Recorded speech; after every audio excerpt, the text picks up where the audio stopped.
Hello, I hope you're doing well today.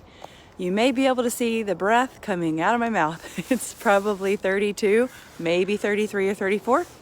And I'm piddling out back here, making a fire and just kind of enjoying the beautiful morning because I'm off this morning. I don't teach a yoga class or anything. And if it's not pouring nasty rain, I really love to be outside. And I thought, well, what can we do for story time today? And spider webs. Let's see if I can show you this. A spider web in the sunshine. Ooh, look how pretty that is. Okay, so I met someone last year. He calls them dream catchers. And how precious is that? So I thought I would tell you a little bit of a story about how I lived in my friend's driveway. Because if you don't know anything about my journey, it could look like, well, things just happen and work out for this girl. Things are just working out for her.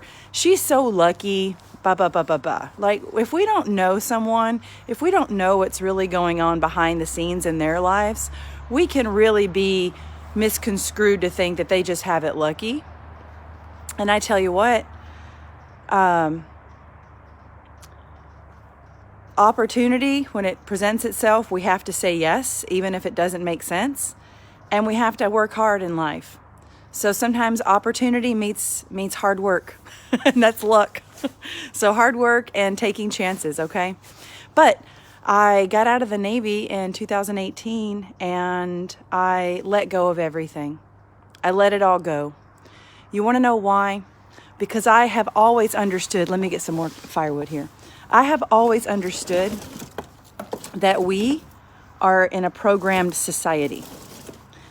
From the moment that we're born, I mean, even, like in that place that you're born into, that facility, program.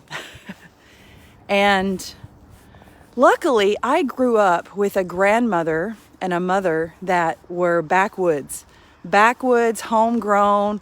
My grandma had an outhouse until, excuse me for a second. My grandma had an outhouse. Oh boy, smoky. Until I was probably like 10, maybe. So, you see how cold it is. And so I was lucky to experience a life connected to nature. Because my grandmother had caught rainwater to water her garden. She lived off the garden. We fetched water from wells on the property there. My mother's sister, we went to get water from a well at their property too. Now, mind you, during this time, it was like the 80s, late 70s and 80s. And so the world was in this industrial revolution time frame and materialism was at its height, right? Remember biker shorts and the 80s neon days and stuff like that. So materialism was really glorified. So living off the land, living connected to the land was maybe not as honored as it is today. We're coming back to the cycle of living connected more with the land. So I feel very lucky that I was raised connected to nature. My childhood was spent most of my time in a cow field. There's cow fields behind my house where I grew up in Tennessee.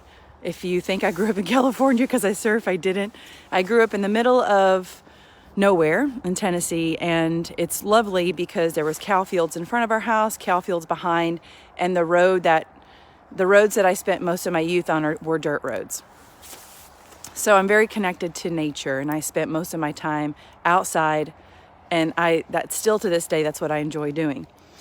But I knew that we were programmed, and when I got out of the Navy, the last year in the Navy, I had to learn to stop people pleasing and stop worrying about what other people were thinking of me, and I had to start making decisions based on my future.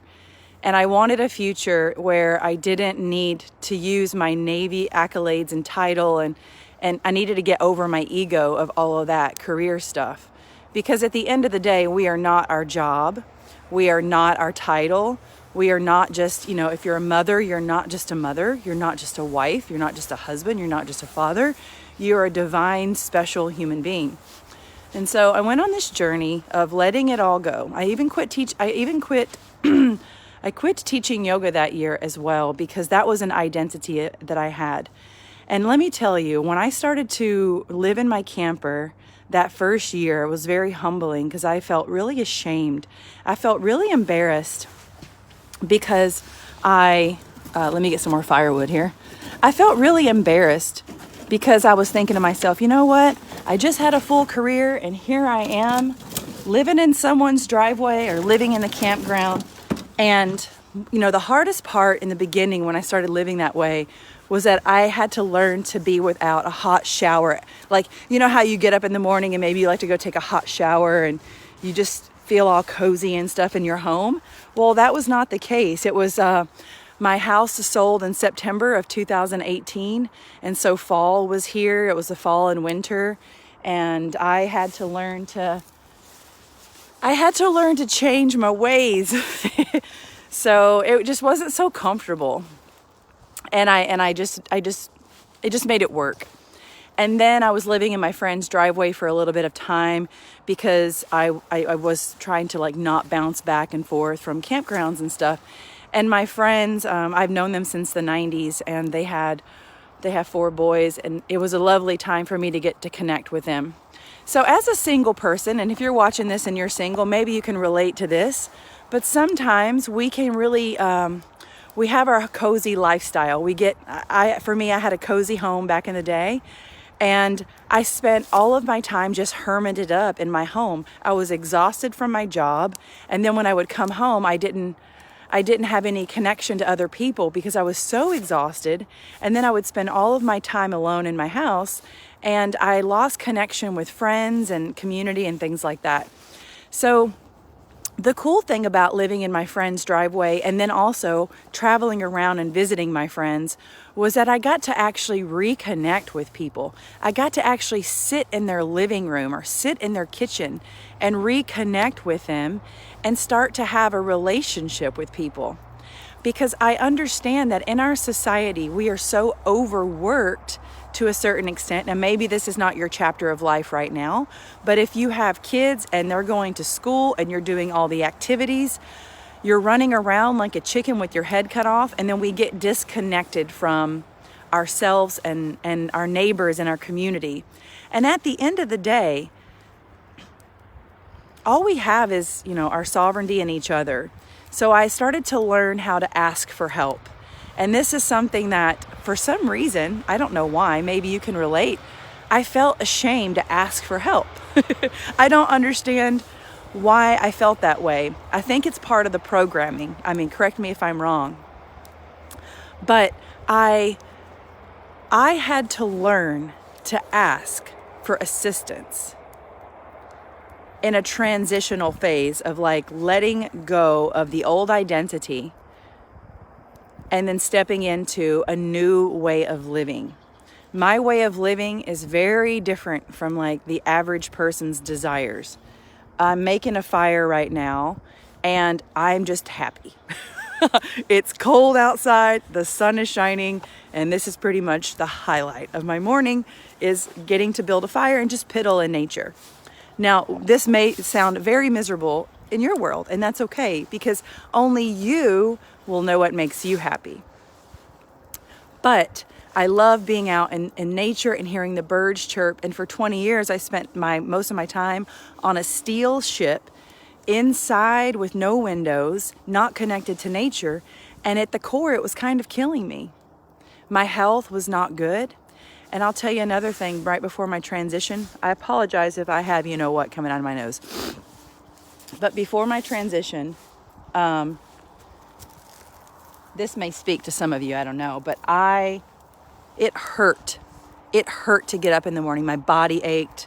My ankles hurt really bad. My knees hurt really bad. My whole body ached with pain. So badly, whoops, I'm sorry. So badly my body was aching that I would go to my friend's house and they would give me a muscle relaxer so I could go to sleep. Now, let me tell you about this, because body pain body pain is part of being human. Let me go over here so I get better connection.